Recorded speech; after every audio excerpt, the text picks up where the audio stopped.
नमस्कार दोस्तों, स्वागत है आपका अपने चैनल इंटेलिजेंस योगी पर। दोस्तों, आजकल वीटो पावर और आईआरसी बहुत चर्चा में है। इन नामों को आजकल आप हर चैनल या सोशल मीडिया में सुन रहे होंगे।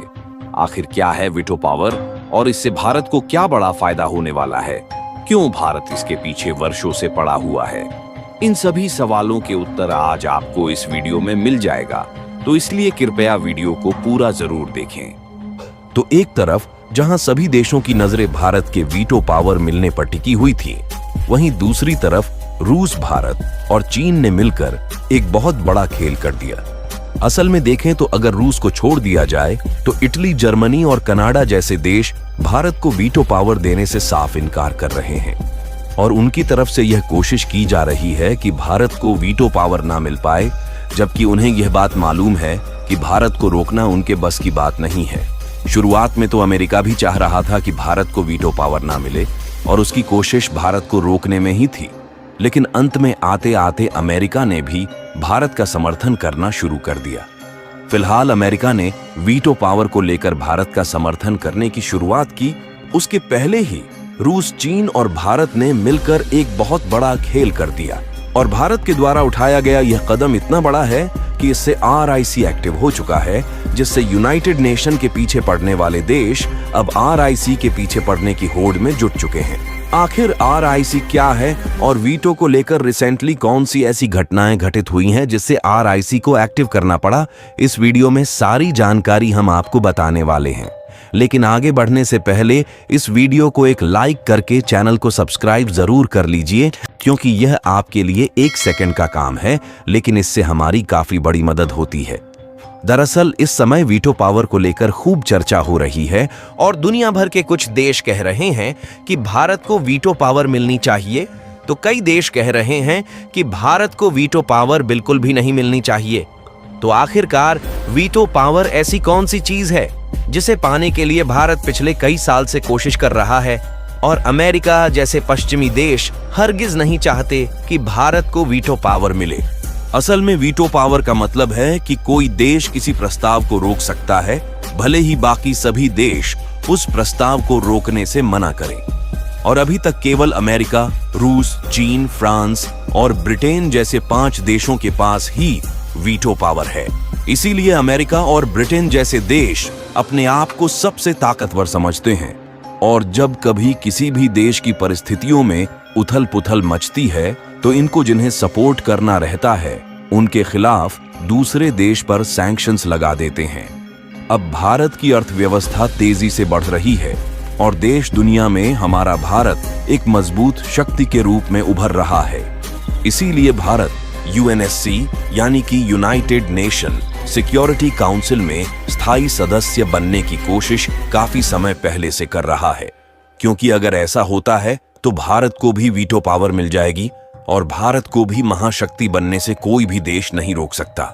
लेकिन यहाँ पर ज्यादातर यूरोपीय देश के साथ साथ इटली, जर्मनी और जापान ये बिल्कुल भी नहीं चाहते कि भारत को वीटो पावर मिले और भारत यूनाइटेड नेशन का सदस्य बने, क्योंकि जर्मनी और जापान दुनिया की तीसरी और चौथी सबसे बड़ी इकोनॉमी वाले देश है, जबकि भारत का नंबर 5वें स्थान पर आता है। और अगर ऐसे में जर्मनी और जापान की बजाय भारत को यूनाइटेड नेशन का मेंबर बनाया जाता है तो यह बात जर्मनी और जापान को पचने वाली नहीं है। इसलिए भारत की टांगें खींचने में इनके द्वारा कोई भी कसर नहीं छोड़ी जा रही है और हम लोगों को यह बात अच्छे तरीके से मालूम चल चुकी है। इसीलिए भारत ने वीटो में शामिल होने के बजाय अब वीटो का ही तोड़ निकाल लिया है। जी हाँ दोस्तों, हम बात कर रहे हैं आरआईसी, जिसका फुल फॉर्म है रसिया, इंडिया, चाइना। साथियों, एक तरफ जहां सभी की नजरें भारत को यूनाइटेड नेशन में शामिल होने और वीटो पावर मिलने पर टिकी हुई थी, वहीं दूसरी तरफ रूस, भारत और चीन तीनों देशों ने मिलकर आरआईसी को एक्टिव कर दिया है, जिससे अभी तक जो यूनाइटेड नेशन की बादशाहत थी वह बादशाहत खत्म होने जा रही है और इसमें अब भारत और रूस की बादशाहत आने जा रही है। दरअसल 11-12 सितंबर को एक महत्वपूर्ण घटना हुई जिसमें भारत के जो national security adviser Ajit Doval ji है, वह मिलने पहुंचे रूस के प्रेसिडेंट व्लादिमीर पुतिन से।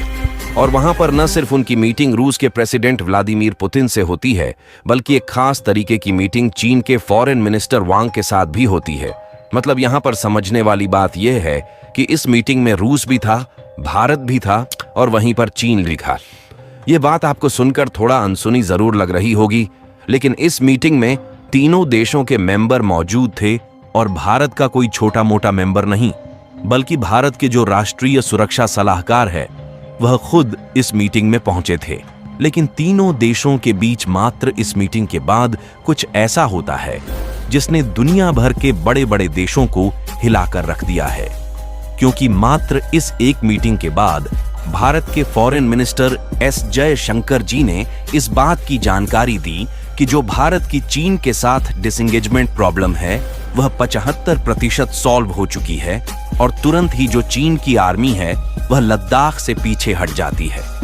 यानी कि भारत और चीन के बीच में जैसे ही रूस ने एंट्री मारी, वैसे ही भारत की एक एक इंच हड़पने की कोशिश में जो चीन जुटा हुआ था, उसी चीन की आर्मी पीछे हट जाती है।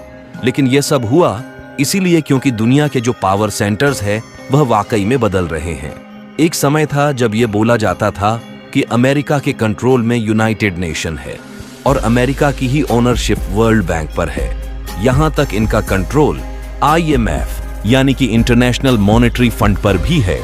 मतलब आने वाले समय में अमेरिका ही एक ऐसा देश होगा जो कि अपनी मुट्ठी में सभी देशों को लेकर आगे बढ़ेगा। लेकिन रूस यूक्रेन युद्ध के बाद से अब वाकई में पावर सेंटर बदलते हुए देखे जा रहे हैं और जो पावर है वह भारत के हाथों में आता हुआ देखा जा रहा है। और जो कंट्रोल वेस्टर्न कंट्रीज के पास है वह कंट्रोल अब एशिया में शिफ्ट होना शुरू हो चुका है। आप इस रिपोर्ट को देखिए जो कि मिनिस्ट्री ऑफ एक्सटर्नल अफेयर्स की तरफ से नवंबर 2021 में रिलीज किया गया है, जिसमें आप देख सकते हैं कि 3 देशों के फॉरेन मिनिस्टर बैठे थे एक तगड़ी मीटिंग के लिए, जिसमें रूस भी था, चीन भी था और भारत भी था। और तीनों देशों के कॉम्बिनेशन देखने में भले ही आपको अजीब लग रहा है, लेकिन यह तीनों देश मिलकर एक ऐसा ट्रिलेटरल ग्रुप बनाते हैं जिन्हें RIC के नाम से जाना जाता है। जिस तरीके से चीन ने भारत की प्रॉब्लम सॉल्व करना शुरू की है, अगर इसी तरह भारत की सारी प्रॉब्लम चीन सॉल्व कर देता है तो तीनों देश मिलकर इतना स्ट्रांग पावर कंट्रोल ग्रुप बनाने जा रहे हैं जिसके आगे यूनाइटेड नेशन को तो भूल ही जाइए और वीटो की कोई जरूरत ही नहीं है, क्योंकि रसिया भी एक प्रकार का सुपर पावर कंट्री है।